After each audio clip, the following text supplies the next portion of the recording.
February 1st, welcome to our first episode of Walking in Your Shoes. I had already recorded some, and apparently, nope, it wasn't good, according to the ball and chain over there. So here we are again. Take two. Take two. So the purpose of this podcast is I've had lots of messages and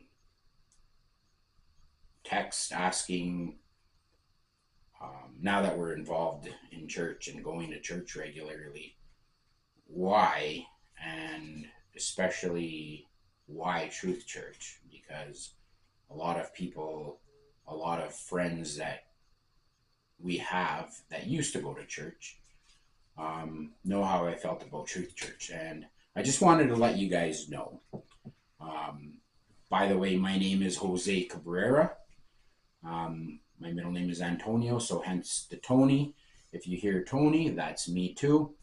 But I wanted to, let you guys know the why of our walk into going to church, and why we're attending regularly, and Why Truth Church? why Truth Church. So I think before I get into it, I'm just gonna say that we met Pastor Walker for my dad's funeral. It was the first time I ever was introduced to Pastor Walker and Sister Walker. And Amanda, first time Amanda was introduced to them too. And I think the way that Pastor Walker was a people person and understood you, and pretty much just, it was like there's something about him that he draws you to him that is genuine. And that's what Amanda felt, right? So I think part of the reason why, all of the reason why we started going to the Truth Church was because after that, Amanda, after my dad's funeral, that was 2023, 2024, early 2024, Amanda got diagnosed January the 29th with breast cancer. And her surgery was a month later. In that time, Amanda came to me one day and she asked me if I want to go to church with her. And quite frankly, I did not want to go to church. I said, no, I'm good. You can go, you can do it yourself. But the way she put it, that she would like me to go for support, I was 100% ready to support her, especially through this, knowing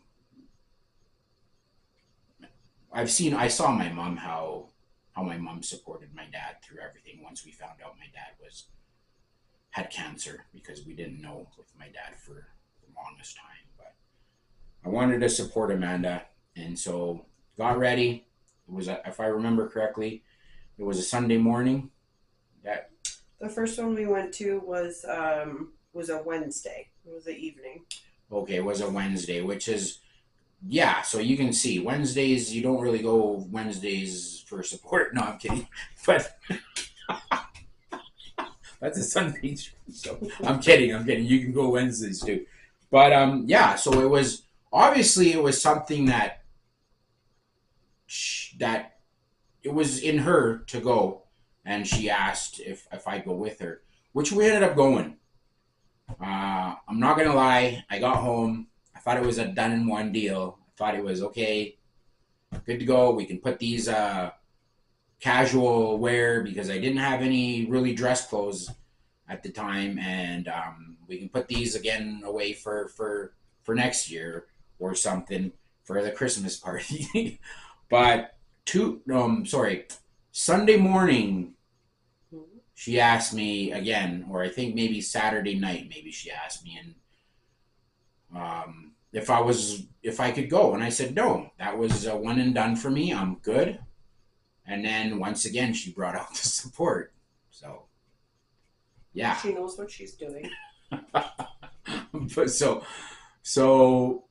once again, you know what? I love Amanda, and I'm here to support her in any way, shape, or form possible. And so that those two support services, where we'll call them, or church outings, started in where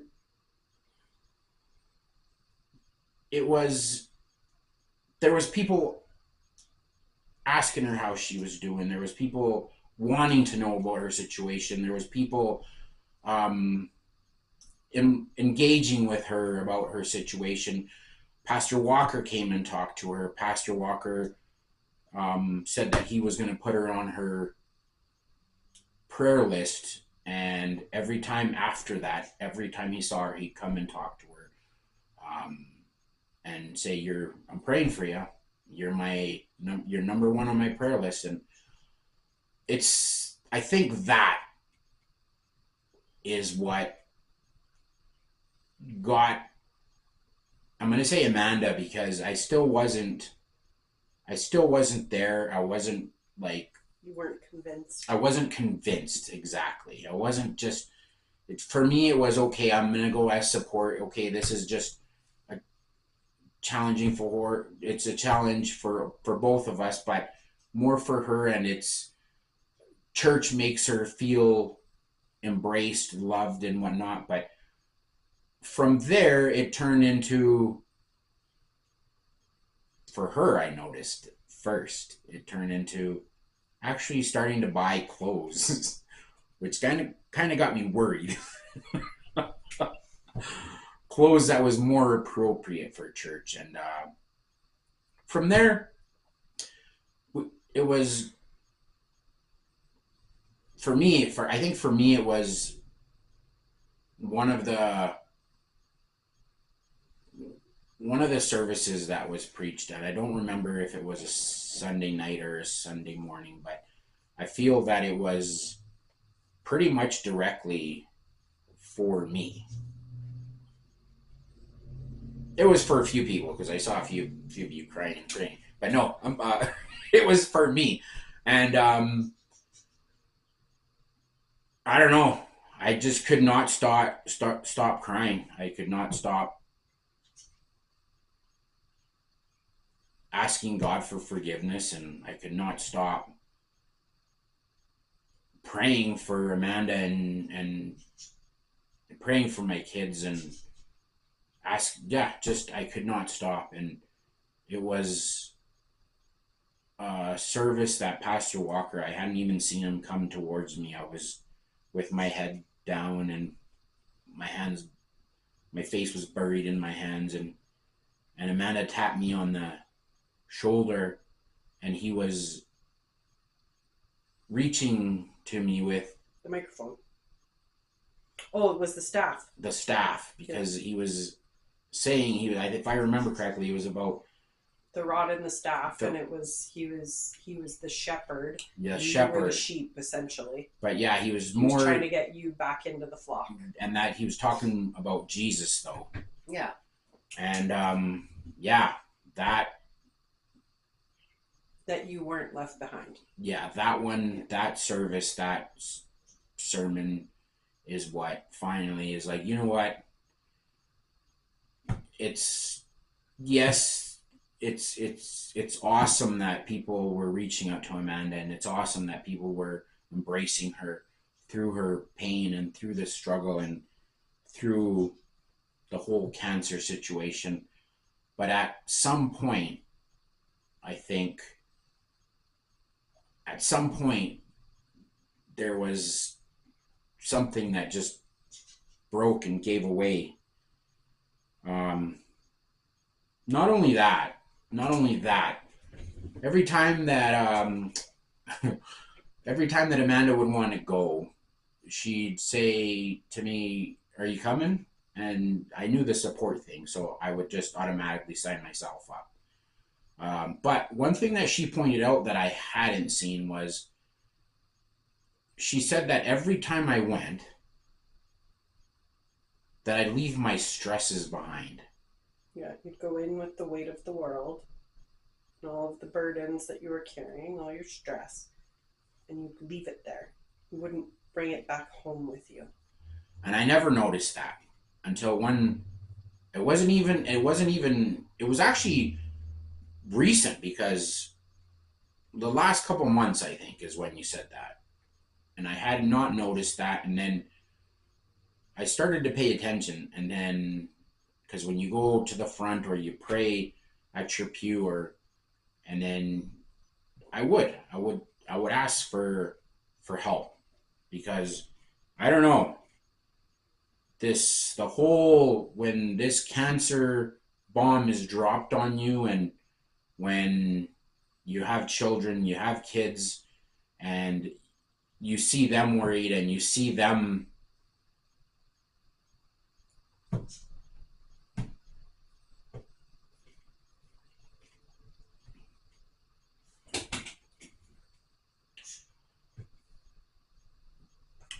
afraid for their moms,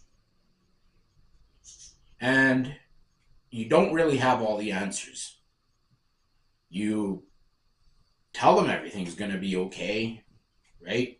You're just going by what the doctors tell you, but then you see stories that everything's not okay. So I just felt that after Amanda pointed that out and I started to notice it was true, it was just a huge relief going to church and just putting all those burdens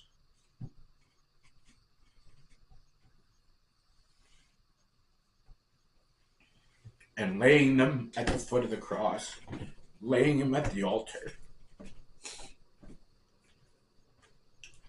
and being able to leave them there and feeling reassured that everything is going to be okay.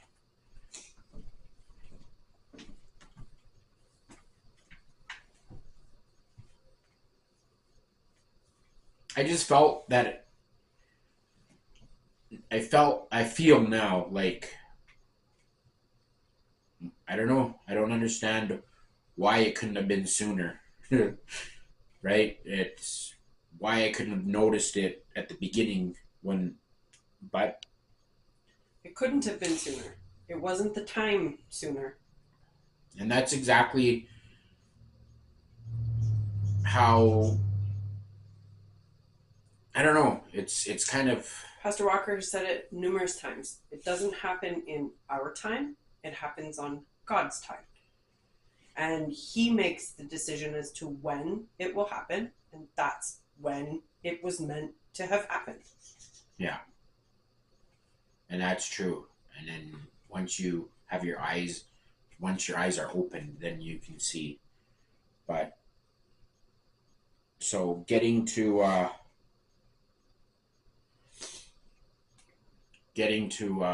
where we are, I think we're in a good place. I think it's We're imperfect people. we're fract. It's yes. And it's never gonna be we're never gonna be the people without sin. We're never gonna be the people that do everything right. We're never gonna be those people. And I'm okay with that. But it's the realization of that, and it's the asking for help in that I think keeps us going, and it keeps your attention on something other than yourself and your home. And it's not about trying to be different. It's not about trying to be the same as somebody. It's not about trying to be better than somebody. It's trying to be better tomorrow than you were today. I wish I'll just put the camera on her now. No, that's very true. And the reason I'm thankful that Amanda is here with me, I asked her to because I'm not a speaker. I'm not really a speaker. I yap a lot. I talk a lot, but not like this. And I'm thankful for the help. And yeah, but as I was getting prepared to make this First episode. First episode. I came into here where we were going to be recording and have it set up. And I remembered that Bishop King had sent a book to me with my dad before a few months before he passed. And I was grateful for it, but I never read it. I never looked into it. But yesterday, for some reason, I thought I'd give it a go. I'd read a couple pages. It was late after church, and I just wanted to read a little bit of it. And I really got into it. So I read the whole chapter, actually. And I wanted to read part of it. The name of the book is The Reflection, a book of devotions by Bishop King. Johnny Lloyd King, it says on the cover. Because now that I've told you how it came about, we came to church, I want to tell you the why we have kept going to church. And if you've heard the story of the prodigal son, you know how the prodigal son left to do his own thing, and Pastor King, Bishop King, in this book writes it, but in his own way, which to me, I thought it was pretty brilliant. I think it captivates and it captures. So I'm going to read part of it. It's kind of long, so I just want to read this part because some of you I'm not a fan of the word backslider. I'm not a fan of that word at all. So negative. I just find that it's I'm no different than you just because I'm not going to church. At least in God's eyes, I'm still his child. So yes, I'm not going to church. Yes, I'm doing things, but at the same time, I don't know. But to me, it's just, I'm not a fan of that word. I don't know how to explain it, but for those of you that I grew up with and aren't going to church and are struggling and you feel like you have no way out. You feel like you're at the end of your line. You feel that you're at the end of your road, that there's nowhere else to go, or even those that you have it all made, but there's emptiness, there's that thing missing. There's that, and I'm going to tell you something. Right now, and for me, how it's been, and because yes, the friends, your friends, you got lots of friends. You got lots of friends while you're spending money on them. You have lots of friends as long as you're partying, you have lots of friends as long as you're doing things that they want.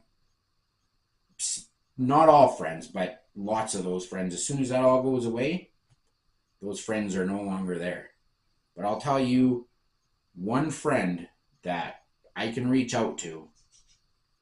Well, two, because I reach out to Amanda and sometimes she shoos me away. But this one friend, and his name is Jesus, and I don't know, like, I never used to do it. Sometimes when I was at work or I was on the road, on the way to work, at home, and I would get upset and I'd come home and I'd be barky, as Amanda puts it, or be angry and yell, and you know what I mean? And but now, for some reason, well, I know for the reason, but now, instead, while I'm working, while I'm listening to tunes, I'll just say a quick prayer. And it's like, I don't think I come home with that as much. No. Some days I do when it's extra stressful. Jesus is the king of we listen and we don't judge.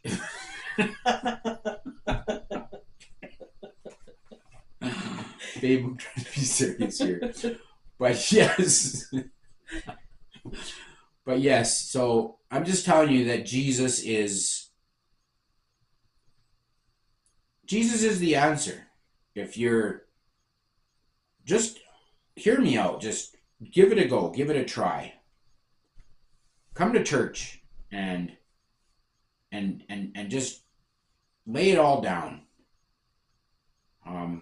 And for those of you that, like I said, we grew up together, and you're struggling, and I see your struggle, and I see your pain and whatnot. I'm gonna read this. I'm not gonna read the whole story. I just this one section that really touched me. And I thought, you know what, I wanna read this. I'm gonna add it to this podcast. So it says, if you will come to yourself, recognize that you're a child of the King, and start toward home, the Father is waiting. He was always waiting. Come home. Make this journey before you are in a far country. Come home before you leave home.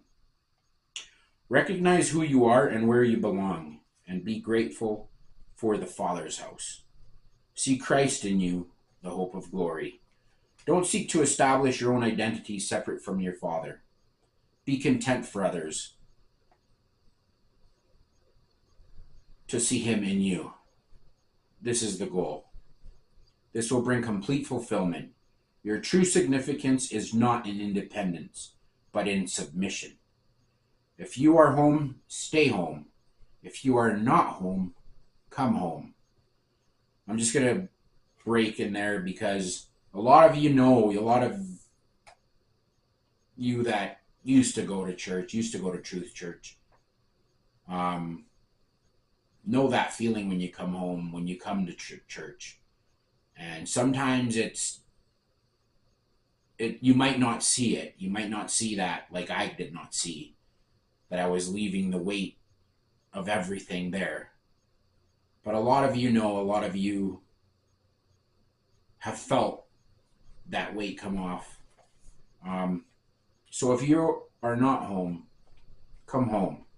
Don't wait. Don't put it off. Get up. Get going.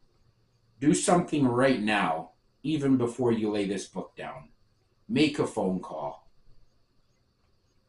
Give me a call. If any of you ever need help, want to talk, just give me a call. Find me on Facebook. DM me. Text me. Make a commitment. Make a start. One step at a time. Take that first step. Your Heavenly Father is watching with eyes of love. He will come to meet you. Close your eyes and talk to Him right now. Father, I'm sorry. I love you. I need you. Hold me. Help me. I'm coming home.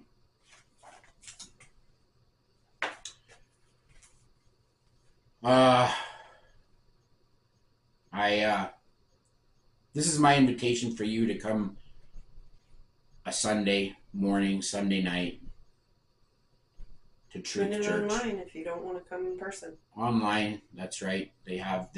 All services are live online. Yeah. Even if I don't know you and this reaches you, and if you're in town, Calgary, I invite you to come to Truth Church. If you're not from Calgary, online. If you don't have a church that you attend, www.truthchurch.com is the website, and you can look on there for the services and the times. I think this first podcast is just the introduction and just on the why we started to come to church and why we picked up in coming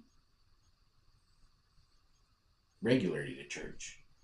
I think in the coming podcasts that we do, we'll let you know more in depth on the why we've decided to stay and why we're doing what we're doing now. I hope you enjoy this. This is my first time ever doing something like this. If I'm not a professional at this, I'm sorry if it's not what you're used to. But I hope if you do like it and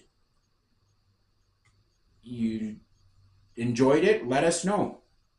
And I hope you come back next week. Let's let's walk together because I have walked in your shoes.